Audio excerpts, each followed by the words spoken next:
Welcome back to the program. We are joined again by Marta Havryshko, a Ukrainian historian and scholar of Holocaust studies and Ukrainian nationalism, currently working in the United States. So thank you for coming back on the program. Happy to be here. Thank you. So recently we saw the Ukrainian state, led by Zelensky, giving full state honors to Andrei Melnik, and his remains were then, were repatriated and reburied in Ukraine. You have come out and criticized this very fiercely. I was wondering if you can give some context to what is actually happening because this is not the first instance of, I guess, let's call it whitewashing and paying tribute to quite dubious historical figures. Yes, but this event is really turning point in national politics of memory in Ukraine. Why? For several reasons. First, Melnik belongs to Ukraine nationalist movement, and the cult of Ukraine nationalist movement belong first of all to Western Ukraine, where it was originated. And when Ukraine obtained independence in 1991, this glorious cult of freedom fighters, members of Ukraine Nationalist Underground and Ukraine Insurgent Army, UPAM, flourished and monuments appeared.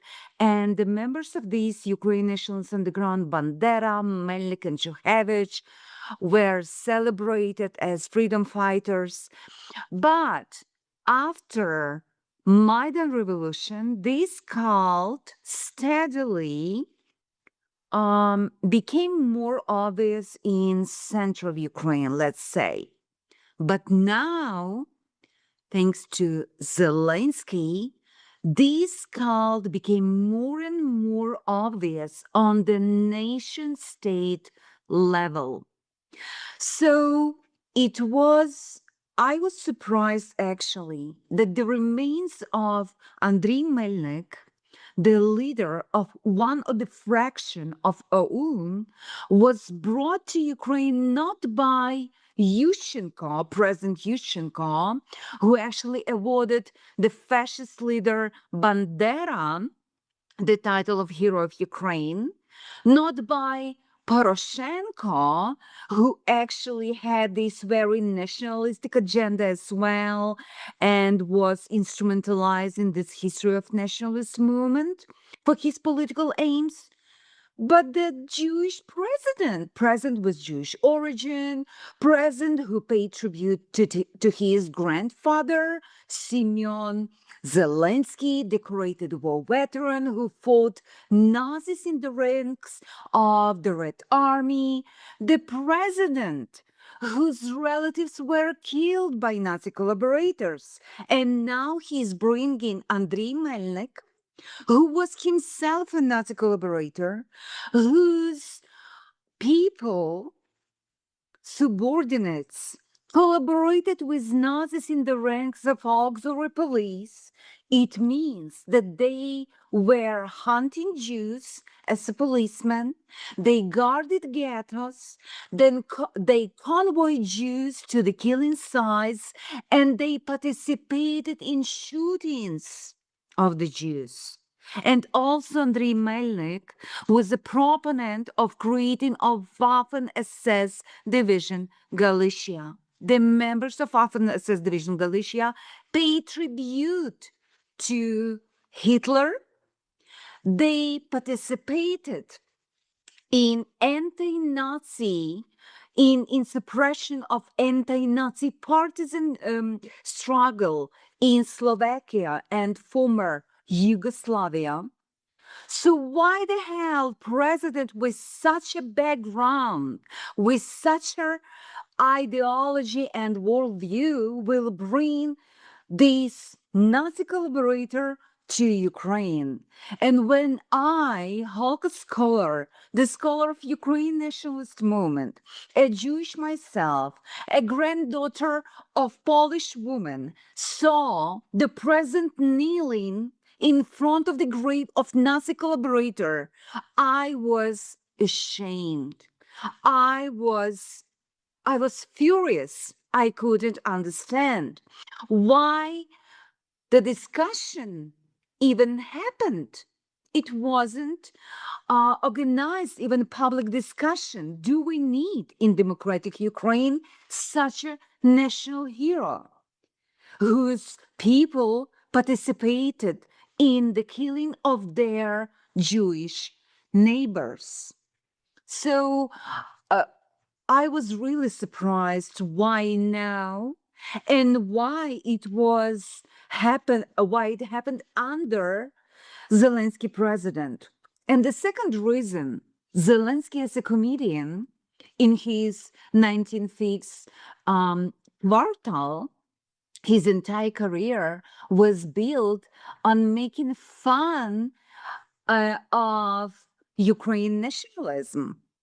When you see their sketches about Lviv and, Ukraine nationalists and their anti-Semitism and their chauvinism, they often made fun of all this. And now Zelensky is standing there with this, face and, pretend that he knows the history of Ukraine nationalist movement, very complex history, and all these war crimes and crimes against humanity perpetrated by the members of Ukraine nationalist underground movement. Oh, give me a break. And I was so frustrated. But also what is very, very important, the silence of Ukraine historians and the silence of Ukraine intelligentsia. This silence started to be constructed back then 10 years ago when memory laws were adopted under Poroshenko. According to one of these memory laws, so-called decolonization law, members of OUN and UPA were recognized as fighters for Ukraine independence. And they really were the fighters for Ukraine independence. But two critical questions are still on the table. What kind of Ukraine state they desired, and it was a authoritarian state, ethnic state. That's why they perpetrated ethnic violence against Jews, against Russians, and against Poles. And the second questions, with what tools? And these tools was this brutal ethnic violence against civilian neighbors, elderly people, civilian kids, against women. And this brutality took lives dozens of their neighbors. So what we are glorifying today, we are claiming that we are protecting freedom and democracy. Ukraine government is claiming that Ukraine is moving toward the family of nation, Europe family of nation, where human rights and human life and human dignity is the most important. So why now you are celebrating Nazi collaborators? Why now, after decades of existence of Ukraine independent state? Why now? And we understand why now, because Ukraine, instead of the Soviet myth, is creating nationalist myth in order to mobilize society on the war against Russia. And we understand that 7 million Ukrainians fought against Nazis. Nazis nowadays are fallen heroes. They are marked sometimes even as Soviet collaborators, as occupiers, And those Nazi collaborators, 300,000 of the thousands of them, and only 100,000 were in Ukraine nationalists underground, now are perceived as national heroes? What is that? 73% of Ukrainians voted against this in 2019. And now they're afraid even to raise their voices against this. And nobody is asking them about their opinion because public discussion wasn't organized. The office of the president just told Ukrainians, we will bring this guy to Ukraine. It was just, information. Just public was just informed. No public discussion. No critical, thinking about this. Do we need this Nazi hero on Ukraine's soil? Do we need such hero? What does it mean for our future? What does it mean to present Ukraine? And another issue, which was very striking. Ukraine army nowadays is approximately 1 million people and 120 brigades. Why only one brigade, the 3rd Assault Brigade, which is rooted in Nazi Azov movement, was present there? And among those guys were people with problematic worldview. For example, the guy with the nickname McGregor, who posed with Warsangai, Nazi symbol. The guy who is a frontman of the band Sokira Peruna, which has the song 6 million words of lie, which is about Holocaust denial. And all those guys were present in this high, in this state funeral with this top military and state officials. And what is very interesting, the same brigade recently celebrated the anniversary of creation of Waffen-SS Division Galicia, but they remained silent on 8 May when Ukraine, on the national level, marked the end of the Second World War and mourned the victims of the Nazism. And Ukraine lost approximately 10 million people in the Second World War. Not even a word from this brigade. And this brigade formed a 3rd Army Corps, approximately 50,000 people. They remained silent.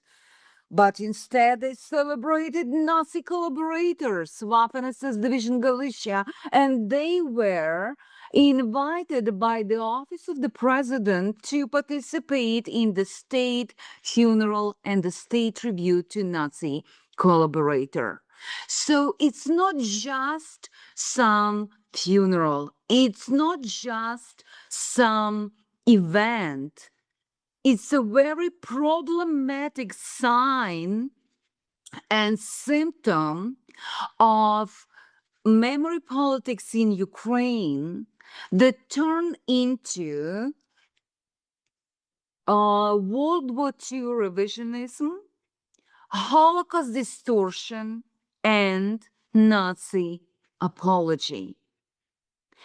And I was very struck by the fact that Germany, which is a guardian of the memory of Nazi atrocities in the Soviet Union, and particularly in Ukraine, Germany sponsors so many monuments in Ukraine, memory sites in Ukraine, remain silent. Not a statement, not a word. Mainstream German media are not critical even about this. German officials are not critical. Chancellor Merz are silent. Why they see IDF as a far-right neo-Nazi movement, but don't see that Ukraine government is celebrating neo-Nazis and invite them to celebrate Nazi collaborator, to glorify Nazi collaborator openly. What is going on? We should all ask this question. What is going on in Ukraine and where Ukraine is heading with this kind of memory politics? Yeah, well, I can understand kind of how the because the fascist groups in Ukraine, they've always been small, marginal. I mean, it wasn't as if the Ukrainians majority wanted them, but I think they can be used in a very instrumental way, um, because well, the whole idea that the fascists are liberators, I think it's an interesting development because I often make the point that the historical closeness of the Ukrainians and the Russians after living in the same state for centuries. I think it was, I might be mistaken, but it could have been Solzhenitsyn who referred to it as a double-edged sword, because on one hand, in the East, you find many Ukrainians who essentially say, well, we're brotherly people. Many argue, why do we even have two separate states? Essentially, we're one people, we're all descendants of Kievan Rus. But then in the western parts, there's many, and I would add quite reasonably, who argue that, well, this closeness also can diminish our sovereignty. That is, if you're all the same, why do we have our own state? So they can see this history as being a threat to sovereignty. So any anti-Russian narrative, essentially, that presents the Russians as being the inheritors of the Mongols, for example, the Golden Horde, the Asiatics, while the Ukrainians represent the real, Aryan Europeans. That's a good way of solidifying, I guess, a distinctive identity. So I can see the pragmatism of this. I'm not condoning fascist ideology, just to make it clear. But I think also, if you look at why Germany would be quiet, because you pointed out Germany, I think it's important that when the Germans defeated the Russians in the First World War, you had it was ended with the Brest-Litovsk Treaty. It was again represented as Germany liberating the Ukrainians, but in reality, every historian agreed that this was simply taking Ukrainians from being part of the Russian Empire to being a vassal of the Germans. And then, of course, afterwards, the Germans were defeated. And then we have Second World War, and we see the Germans yet again. They see all these nationalists, and they think in Ukraine, who wants to have a greater distance from Russia. They see, a tool essentially they can use.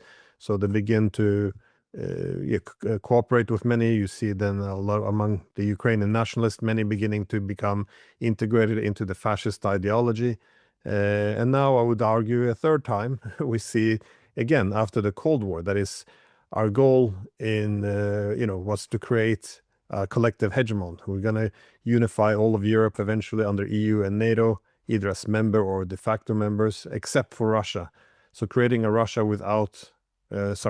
Europe without Russia. This means de-Russifying the continent. And suddenly, I think the fascist groups in Ukraine, they become our natural partners because they want to de-Russify Ukraine. We want to de-Russify Europe. Or when I say we, I mean our political leaders. So it kind of goes without saying that this, there's a common interest. I'm not saying that the Western leaders have subscribed to Nazi ideology. It's a bit like whitewashing Giuliani in Syria. We can be friends with jihadists. We can be friends with fascists. As long as they serve a goal. So again, I think it's instrumental. But what's your takeaway of the way the Western media has addressed this? Because in Poland, there's outrage because of all the Poles that were killed by Ukrainian fascists during World War II. But I'm looking at the Western European media, especially, and there's crickets. There's nothing there. I read I think it was New York Times when they said, a divisive historical figure about Andrei Milnik, which is a weird way, they can call Hitler divisive as well if they want. But, this is, what's your takeaway? Yeah, controversial. They also, I saw some controversial, they can say, What I can say, so we had this burial of Melnik, and the next day, Zelensky awarded to one military unit this title, Heroes of UPA, Ukraine Insurgent Army. And then Poland was very offended, and we had this series of protests from Polish officials, especially President Nawrocki, Polish President Nawrocki. He said that he will strip Zelensky of this high state honor. Um, um, um, this white eagle. Then we had this statement from Prime Minister Tusk. He said that this decision harms the memory of victims of UPA because, according to Polish this Institute of National, their Institute of National Memory, there were at least 100,000 Polish civilians killed by Ukraine insurgent army, UPA, in Eastern Galicia and Volhynia during the Second World War. And today we saw that Lublin City Council, they removed Ukraine flag from their building. And today another Polish official said that Zelensky should make a call to Nawrocki and make and bring his apologies. So we still have this, outrage from Polish side because for Polish people, it's a very sensitive topic. And Ukraine side do not want to apologize. And what I noticed that many people in Ukraine, even very liberal people, started to adopt this far-right formula, our land, our heroes. This was formula that we heard on Svoboda Party, these far-right neo-Nazi marches that celebrated Bandera birthday, But now it's a mainstream slogan. For the past 4 years, since 2022, Ukrainians constantly were feeding this narrative. You protect Europe, you protect all of us. And basically, European politicians and the Western media, they raised this messiah complex in Ukrainians. And they really believe that they can have these, fascist and Nazi heroes, and it's no one's business, and everyone must just give them money, and they can spend this money for, state bureaus of Nazi collaborators and building these, fancy cemeteries for them and fancy monuments for them. No, it's not. Ukrainians must understand that European values actually and means that they adopt this World War II memory formula about never again. Okay, we can discuss what never again basically means nowadays. Yeah, looking at Gaza, West Bank and all this stuff, and never again for whom, and so on and so forth. Yeah. So we can discuss all this. But you can celebrate neo-Nazis. You can arm neo-Nazis, basically. Yeah. You can celebrate ethnic violence. And Ukraine officials now really, really can't understand that it's not only their business. 10 million, 10.5 million Ukraine pensioners are completely dependent on the West. Ukraine teachers, Ukraine doctors, Ukraine children. Everyone in Ukraine is dependent on the West. And nowadays, when Ukraine completely depend on the mercy, I will say, of its Western partners, Zelensky is doing this? I can't understand this. We saw this, we saw these new statements from Hungary, yeah, about protection of Hungarian minority. So now we have problems with Hungary, serious problems with Hungary, yeah. And Zelensky created more problems now with Poland. And why is problematic? Because Poland is the second country with the biggest number of Ukraine refugees. So the ordinary people may suffer the consequences. I mean, hate crimes, for example. Yeah, so local people who have ordinary people, ordinary Ukrainians who have nothing to do with Zelensky politics, and his chutzpah, will suffer the consequences in their daily life, may suffer consequences, because we already see the rise of hate crimes in Poland against Ukrainians. We see this. Yeah, many people say in Poland, we are fed up with Ukrainians, no more help, no more this, hospitality, no more. So I believe it was very stupid move from Zelensky. And you know, when you put Heroes of UPA, yeah, on the title, on any title, yeah, you need a school and so on and so forth, you just close the discussion. Yeah, it's a way to celebrate, glorify, to make them, only heroes. It's not about debate. It's not about their complicity in ethnic violence. It's basically the road to punish everyone who criticizes them.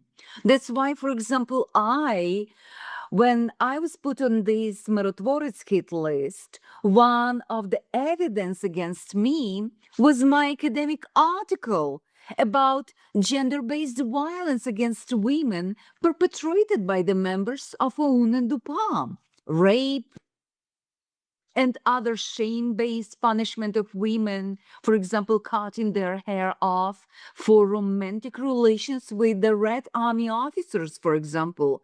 They were Ukrainians. Those guys were Ukrainians from Eastern Ukraine, but they were bad Ukrainians because they were Soviets, yeah, so they were Russian speaking and they believed in Soviet Ukraine, so they were perceived as enemy men, and local women, local girls were punished by them, by members of UN and UPA, by cutting their hair off. And back then, 80 years ago, this kind of punishment undermined social standing of those women and their families.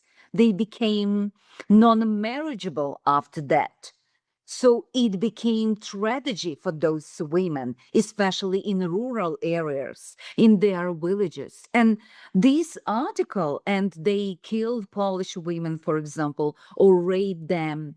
They killed those women from Eastern Ukraine who were sent to Western Ukraine. And when I published this article, I was punished basically for this article. So every single historian now who is trying to preserve critical thinking about OUN and UPA has no prospect of academic career in Ukraine. It will be stigmatized, it will be stripped of its job, and it will be basically removed from, stripped of any prospects in Ukraine, in this kind of Ukraine. Yeah, so I believe it's very, very problematic. These kind of developments in Ukraine is very problematic. And it's not about, some specific field of research or some specific academics and historians. It's about a state of society where war criminals and those who perpetrated war crimes against innocent children, women, elderly, are celebrated as heroes, as national heroes. it's very problematic. Yeah, well, this is the thing. Well, before I said there could be some strategic advantage in leaning into the nationalist narratives, as a wartime strategy, and also to, I guess, reorient Ukraine away from Russia. But if I was advising the Ukrainian government, I would say it would also lead to some predictable strategic problems. One, when you dehumanize millions of Ukrainians themselves, this has, you can't really have a cohesive society. And even with the war fighting, it impacts because now there's, all these people who are, either millions who fled the Ukraine or people are in hiding in Ukraine who do not, well, they don't see necessarily the incentive in fighting, for a government that views them as second-rate citizens and essentially call their own language, their mother tongue to be, make them criminals and traitors. So it's, Arostovich, who, former advisor to Zelensky, he actually made this point. I know he has shifted his position more than once, but I thought this was a sound one. It's, well, the argument on itself, irrespective of who came with it, it is quite reasonable. That is, this was a key mistake. They could have had millions of patriots wanting to defend the homeland, but when the homeland's defined in this extreme nationalist terms, millions of people were well, essentially turned their back on it. This is not a strategic move, but also, of course, the second was alienating important partners. Now, I know a lot of Western governments have done their very best to look the other way, but there's still some people who are asking questions. So, what are we doing here? Why? Yeah. We're keeping told in the West that no, well, Zelensky is Jewish. This is all Russian propaganda. But then we get the media reports. We see the fascist symbols adopted by the army. We see both Poland, Israel, both express outrage about these fascist symbols, and reviving the fascist memories. It's hard to it's hard to explain this. The narrative starts to crack, but how do you think this? How can this go on to such an extent? You think, and still be ignored? Because in Europe, I mean, Zelensky can beat everything. He can be caught red-handed in corruption. It doesn't matter. He can purge the political opposition, the media, the Orthodox Church, and still he's hailed as a democratic hero. Let's give him the Peace Prize. How do you make sense of this, though? I'm in 2022 actually when the war started, I imposed self-censorship and I didn't criticize him. I started to criticize in 2023 when I was struck by this, when Nazi when Azov rooted Third Assault Brigade organized this exhibition where they recreated photos of the Waffen-SS Division Galicia. And basically they compared themselves with members of Waffen-SS Division Galicia. So it wasn't Kremlin propaganda, but they themselves compared their fighters to those who fought for Nazis, and served Nazi cause. And when I pointed to this fact, I understood that, nobody actually from my colleagues is willing to support me. Nobody, even those who study Holocaust, even those who had Jewish origin, even those in the West, those in the Western academia. And it was very interesting phenomenon for me. They explained to me that it's not the right time to criticize Ukraine government because all these are important. Those talks are very important. But these problems are minor in compared to Russian aggression, and they must be postponed until Ukraine's victory. And I told them that you will be terrified by the society that you will build by your silence. You will be terrified by this society. And now, couple years later, what we see. We are terrified by this society because Zelensky concentrated more and more power. Ukraine became more authoritarian. Now, Ukraine army became army of the slaves. 90% of men who ended up in the army are caught in the streets by the draft officers. Those who don't comply are severely beaten. And, many people still in the West, they are making reference to some legality. And I explained to them that racial laws were in Germany in 1935 were also legal. And racial segregation in US was legal. And lynching was legal. So it's a very bad idea to justify forced mobilization by the law. And today we see that Azov started from, 1,000 plus people. Now Azov movement have 2 army corps. I was laughing when I was watching this Black Sea Security Forum in Odessa that was last week. And, the chair of one of the session was introducing guests and he said, and now we invite the member of elite brigade. And I was laughing because I was sure that it will be Azov-rooted 3rd Assault Brigade. And I was right. They, they changed the discourse about Azov. And now in this public opinion, it's an elite brigade. The 3rd Assault Brigade, all commanders are from this old Azov. They are radicals with white supremacist views.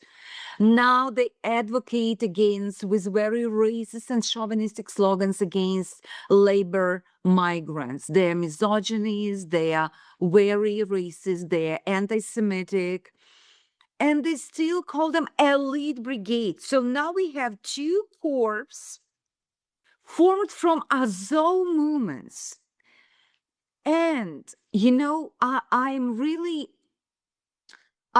believe that those Western countries, and especially Ukraine neighbors, like Poland, like Hungary, like Romania, like Czech Republic, they must be worried of those developments because Azov has the concept of greater Ukraine. And I encourage all those people who still believe that Azov is really innocent to look at their concept of greater Ukraine and to the map of the greater Ukraine that includes all the neighboring part of the neighboring states. Azov has the imperialist concept, and Ukraine has the most hardened army in the Europe. And I believe that in the future, it's really the great probability that Western countries, NATO countries, will have the problem with Ukraine, not with Russia, but with Ukraine, and with these very radical but very active and ideologically motivated guys who will try, because just last week Azov commanders talked about going to Transnistria, to Pridnestrovia, and help Moldova. Zelensky talked about helping Romania. Yeah. And we don't know what does it mean. Yeah. And Moldova and Romania are talking about joining into one state. And they are threatening Belarus, for example.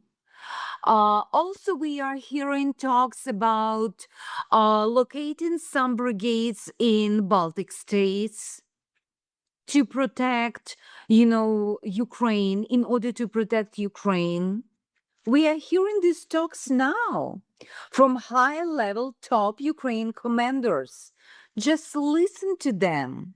Just listen what they are talking about, and they are really, really, they have really great military experience, combat experience, and they have a great NATO weapon. Yeah, and in comparison to Polish army and to army of other NATO countries, they have great military combat experience, war experience. So I'm not optimistic. I'm not optimistic about the future of Ukraine. And the main ideology in Ukraine is ethno-nationalism. It's a very, very dangerous ideology, very dangerous ideology pushed by Azov, and now it works in turbo mode and supported by Zelensky, because for Zelensky regime relies on Azov. That's why we see that all neo-Nazis in Ukraine, all far-right groups, they support Zelensky. They constantly advocate Zelensky. They constantly write war Zelensky. All corruption scandals, they go to different shows and say, but Zelensky didn't know. He's innocent. He didn't know. It's unbelievable. It's unbelievable. I couldn't believe that I will witness such an alliance between Zelensky office and his inner circle and neo-Nazis and far-right in Ukraine. But this is fact now. We see a lot of strange grouping comes up. I saw you mentioned the security forum now in Odessa, and I saw also on the guest list there was Reza Pahlavi, who is the monarchist from Iran, that is the ones who want to bring essentially the Shah rule back. It's a very strange mix of people. I was waiting only to see Jolani pop on the list as well. But I agree. I think the idea that can just take this kind of group and use them as an instrument to achieve some strategic objective, it's very dangerous. And as you said, it can corrupt the entire collective consciousness of Ukraine. I mean, if you want to save Ukraine, I don't think putting these people, the banderas, to essentially define the Ukrainian soul, if you will, that this is, you would might end up killing it. So it's and also, if you look in Germany during World War One, they sent Lenin in to the Russian Empire because they hoped that Exactly. if you have a communist revolution, this would take them out of World War One. Well, now you have Bolsheviks ruling Russia for the next few decades. Same as supporting Bin Laden to fight the Soviets. Then later on, then you have the jihadists, global terror. So it's you can see we're sowing problems for the future here, but it's very difficult to even criticize Nazis anymore, even in Western Europe, because in political propaganda you want to often divide everything into two simple binaries.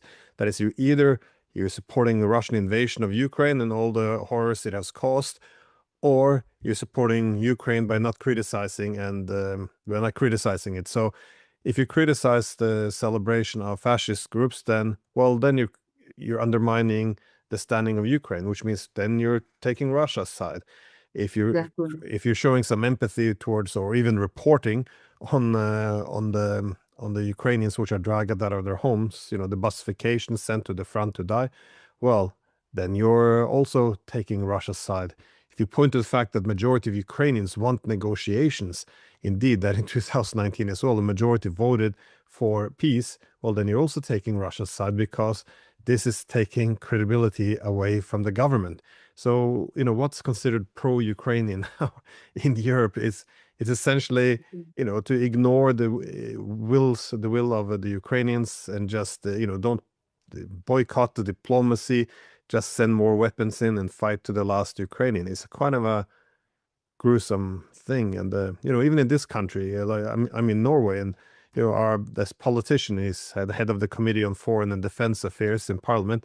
He goes to Ukraine, he takes picture with Bilecki, and then posted on his this is the guy who's, before the Russian invasion, you had British media, all media reporting quotes from him that he said the mission of Ukraine is to lead the white race against the Jews and the Untermensch, like there's no way you can whitewash these comments. They've done their best.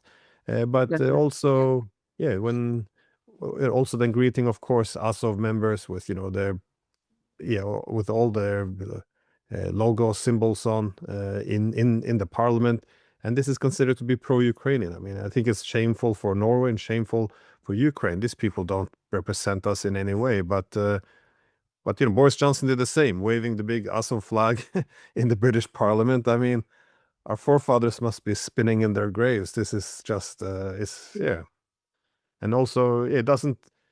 I mean, if it did something at least to help Ukraine, that would be one thing. But imagine if you're sitting in Moscow now and you see this, you're essentially now thinking, well, all this historical Russian territories, all the millions of Russians who now live in Ukraine, the social contract has been broken. They're not allowed to represent them anymore. We'll take all the territory back. I mean, at least when the war began, there was a more modest rhetoric from Moscow. These days, they refer to Ukraine as country 404, so-called Ukraine. Is becoming quite aggressive, failing to even recognize not just the government but the legitimacy of Ukraine as a country.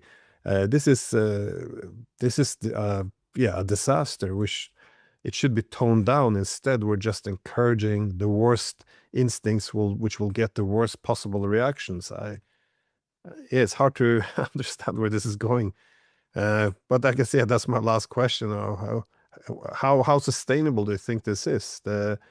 Because I can understand a lot of Ukrainians get caught up. They're invaded. They lost a lot of men, territories lost, infrastructure being destroyed. I guess I can understand the logic that with the war being the main priority, all these other things, we push it aside. We'll deal with it later. At least this is the sentiment, I think, among the Western political class. But how durable do you think this is? Do you see any cracks?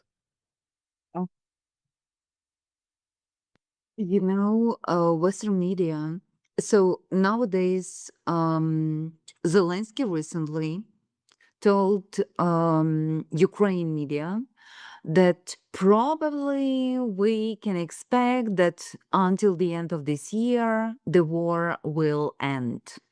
But in reality, Western media published information based on their sources that Zelensky is preparing for 2 and 3 more years of war. So basically, this narrative about half a year of war is for Ukraine audience. Only for Ukraine audience. It's about, please wait a couple more months. Everything will be okay. Everything will be okay. We will deal with this. We will get money. We will reform draft office centers. They will be more polite. They will ask your husband politely to go to this van, and to go to the infantry, but it's all sound like like fairy tales, and more people in Ukraine, they are losing hope. I'm talking to all my relatives in Ukraine, and it's like a never ending nightmare. And what we see that those people who now are trying to escape from Ukraine are mostly men, not even women, but men, because nowadays the main objective for people is to survive, and for men to survive this war is getting, the task on. It just, you can't do this because those hunters are everywhere in the bus stops, in the street, in gyms, in hospitals, everywhere. You go, to grocery stores and you are kidnapped. You go to your dentist and you are kidnapped. You are not safe anywhere. And Ukraine men are most vulnerable. We have this feminist mantra that women and children are more vulnerable in the war. But nowadays we observe how men are vulnerable. Their bodily integrity is completely violated. When we see this harsh scene, how they are beaten, how they are brutalized, it's just unbelievable. And nobody asked them, do you want to die for this corrupt state? That's why I have no hope Ukraine is turning into private military company of the West and the return to this Black Sea Security Forum. When I listen to Senator Kelly and Blumenthal, they want to fight. They still feeding Ukrainians with these, fairy tales about, you are close to the victory.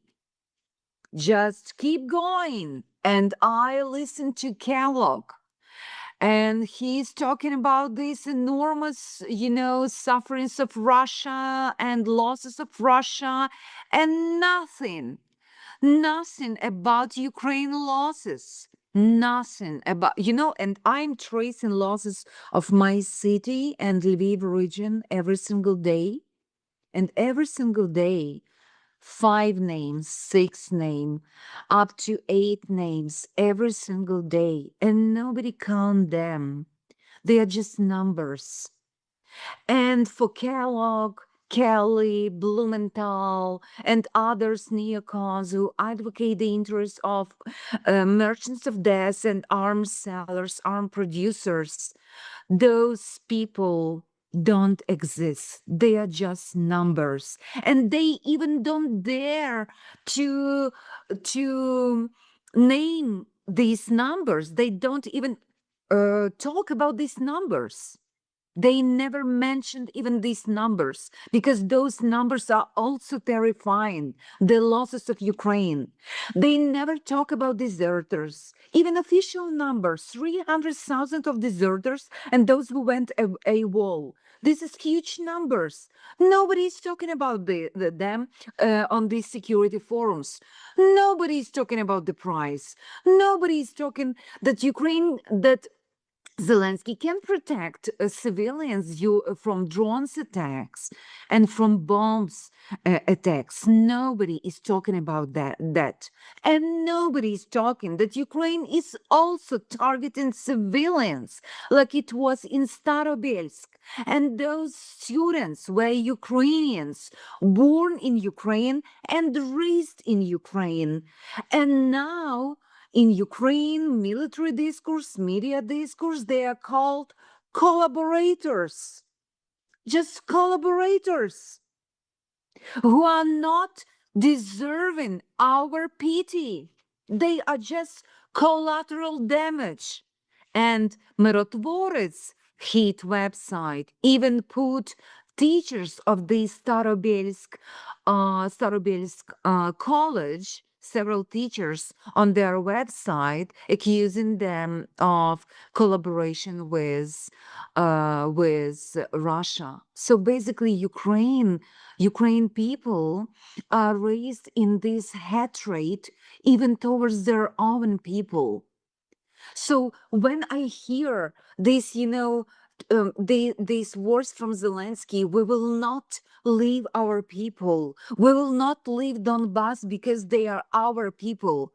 No, it has nothing to do with Donbass and it has nothing to do with the people. He just don't want to war to stop because stopping war for him means losing the power.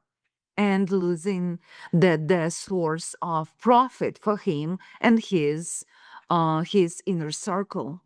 So I'm not optimistic about Ukraine, and I'm very concerned about this society that Ukraine is building.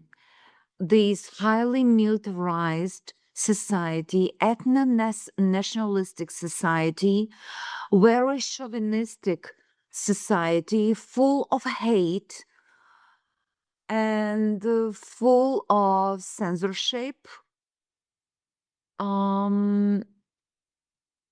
I don't want, this kind of future for Ukrainian children. That's why I took my child, and every single day I'm happy that I save my child from this.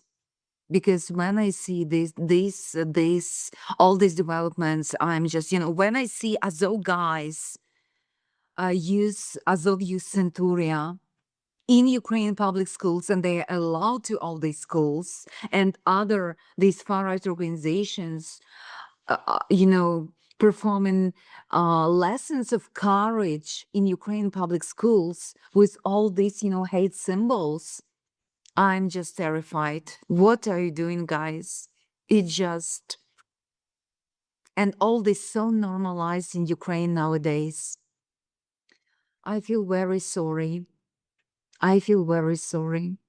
It's like hell nowadays. Yeah. The problem is when the war is over as well, because of this new identity they're trying to create. Many, Yeah. as yourself, will probably not come back, and it's going to be very hard to rebuild if the people don't actually come back. So what kind of country one is going to create? It's not we'll deal with this later. I think it's a big problem, but for me, always the main frustration is, again, as I mentioned before, this simple binary. You're pro-Ukrainian or you're pro-Russian. That's all, and this essentially makes any discussion, or anyone is immune to criticism, because you're not allowed to be pro-Russian. And apparently, if you're worried about Ukrainians being sent to their deaths, that means you're cheering for the invasion. There's no middle ground. But I'm thinking back, for example, in March of 2014, Henry Kissinger, he wrote an article saying that we should give up this right after Russia took Crimea. We should give up this idea of making making Ukraine a front line, either of the West against Russia or Russia against the West. The only way Ukraine can remain intact and not destroyed is if it becomes a bridge, not a front line. This today would be considered anti-Ukrainian. Same as Yeah. if you argue, what best way to end this war is to agree for the NATO countries to agree a security arrangement with Russia, in which we stop, for example, NATO expansion, essentially remove Ukraine from the front lines of a divided Europe, and this way we can save that nation. This would also be considered now to be pro-Russian. And even people like you mentioned Keith Kellogg before, he had this General Keith Kellogg, who was, again, it became this envoy. He was giving this speech, you've probably seen it, where he argued that, this is just the top of professionalism. What we're doing now is, we're having Ukrainians to fight Russia, that we can weaken Russia, and then we can focus our resources on confronting China. So the Ukrainians are meat we can throw at the Russians. And I made a comment about this, and he tweeted me back saying, "Well, this is Sun Tzu stuff." So which is very weird. But anyways, my point is he's considered pro-Ukrainian. Why? Because he openly said we can use the Ukrainians to knock out Russia from the ranks of great powers, which allows us to focus on Russia. Why is this pro-Ukrainian? The only logic in this is that it weakens Russia. So if it's bad for Russia, it's good for Ukraine. And I looked up this. Here have this article from 2023, because it's in the Washington Post. It was after this disastrous counteroffensive by Ukraine. Again, they got slaughtered when they went down in Zaporizhia. Just a lot of men perished. And yeah, this is a direct quote from Washington Post. It said, again, after the horrible counteroffensive, uh, it says, yeah, the West's most reckless antagonist has been rocked. NATO has grown much stronger with the addition of Sweden and Finland. Germany has weaned itself off a dependence from Russian energy and in many ways rediscovered its sense of values. NATO squabbles make headline, but overall it's been a triumphal summer for the alliance. And it goes on saying that this as the last 18 months have been a windfall. It's been a great success, except of course for all the dead Ukrainians, the destruction of the country, and but again, this is how pro-Ukrainian rhetoric is these days. Yeah. And if you criticize this, saying then they can't win, why are we continuing to do this? Well, that's a Russian pro-Russian argument, and you're a traitor. It's Yeah. I have never seen political propaganda like this in my lifetime. It's quite extraordinary. But Yeah. anyways, any final thoughts before we wrap up? I just hope that this war will end because too much suffering, you know. And I hope that, show like yours and other will undermine this mainstream discourse, hawkish discourse in the West that keep feeding this war and present this as pro-Ukraine, actually. Yeah, because I'm and many people in Ukraine are tired of this. Yeah, let's hope for the better. Yeah. I agree. I guess yeah, last example which could have been made was when the head of German intelligence made a point that we should keep this war going for another 5 years so we can prepare ourselves Yeah, for conflict with exactly. Russia. So this is yet another pro-Ukrainian statement. We need them to go to the front lines another 5 years so we can prepare ourselves. It's yeah, Yeah. no, it's horrible, horrible. This is yeah, I can't believe yeah, it's gone this far, and probably will go even further if it continues to go on. But yeah, like you, I hope this war comes to a quick end, and yeah, too much suffering already. Anyways, Yeah. on this very sad topic, nonetheless, thank you very much for your time. I appreciate it. Yeah. Thank you, Glenn. Thank you so much.